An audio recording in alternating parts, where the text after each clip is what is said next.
La parole est à monsieur Nicolas Maisonnet pour le Rassemblement national. Merci Madame la Présidente. Ma question s'adresse par défaut à Monsieur le ministre de l'Agriculture et de la Souveraineté alimentaire, puisque à ce jour, nous n'avons ni ministre ni même secrétaire d'État chargé de la mer. Monsieur le ministre, à l'agonie de nos agriculteurs est en train de répondre celle de nos pêcheurs.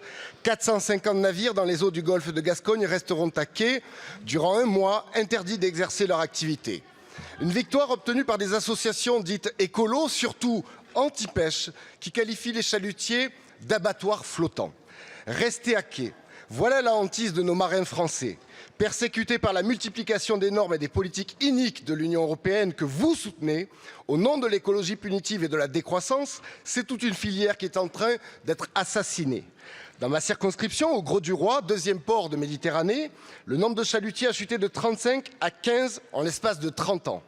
Sur cette même période, la flotte de pêche française a perdu la moitié de ses navires.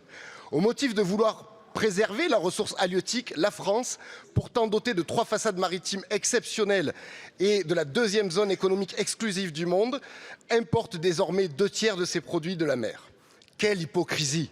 L'étau se resserre sur ceux qui ont consacré leur vie à l'un des métiers les plus importants qui soit, celui de nourrir la population. Essentiel à notre souveraineté alimentaire, exerçant dans des conditions parfois extrêmement difficiles, il se voit dicter une politique commune à Bruxelles, totalement déconnectée des spécificités du modèle français. Système de quotas hasardeux, concurrence déloyale, réduction du nombre de jours de sortie en mer, développement anarchique de l'éolien offshore, explosion des coûts du gasoil. Ils sont de plus en plus nombreux à vouloir, passez-moi l'expression, quitter le navire. Alors la colère monte, monsieur le ministre, et elle est légitime. Allez-vous donc laisser notre filière de pêche française disparaître? Je vous remercie. La parole est à monsieur le Premier ministre.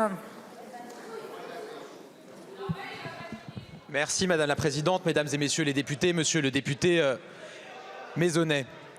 Monsieur le député, vous pouvez utiliser tous les mots que vous voulez, charger l'Union européenne de tous les mots que vous voulez. La réalité, c'est que l'événement qui a le plus mis en danger nos pêcheurs ces dernières années, c'est le Brexit, et que les premiers soutiens du Brexit, c'était vous, c'était le Rassemblement national.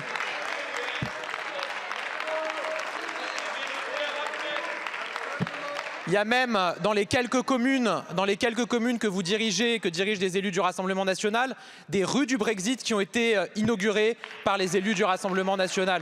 C'est dire à quel point vous soutenez ça. Oui, c'était la plus grande mise en danger de nos pêcheurs. Et si nous sommes parvenus par un accord à sauver nos pêcheurs dans le cadre du Brexit, en les protégeant, en leur permettant de travailler, c'est certainement pas grâce à vous, c'est grâce à tout le travail qui a été engagé par la majorité, le gouvernement Michel Barnier à l'époque, qui s'est mobilisé aussi sur le sujet.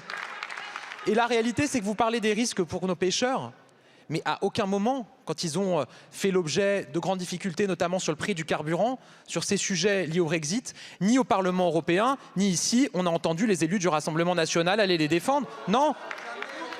À 5 reprises, on a prolongé un dispositif de soutien aux pêcheurs pour leur carburant. 80 millions d'euros qui ont été investis. On ne vous a pas entendu à l'époque les défendre et le réclamer. Donc oui, ils font face aujourd'hui à une très grande angoisse et une très grande inquiétude liée à cette décision qui les empêche de sortir dans le golfe de Gascogne pour 450 navires du fait de la capture de cétacés.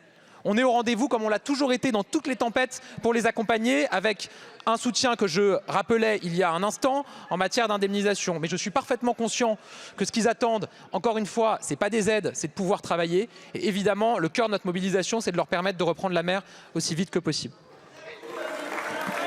Je vous remercie, monsieur le Premier ministre.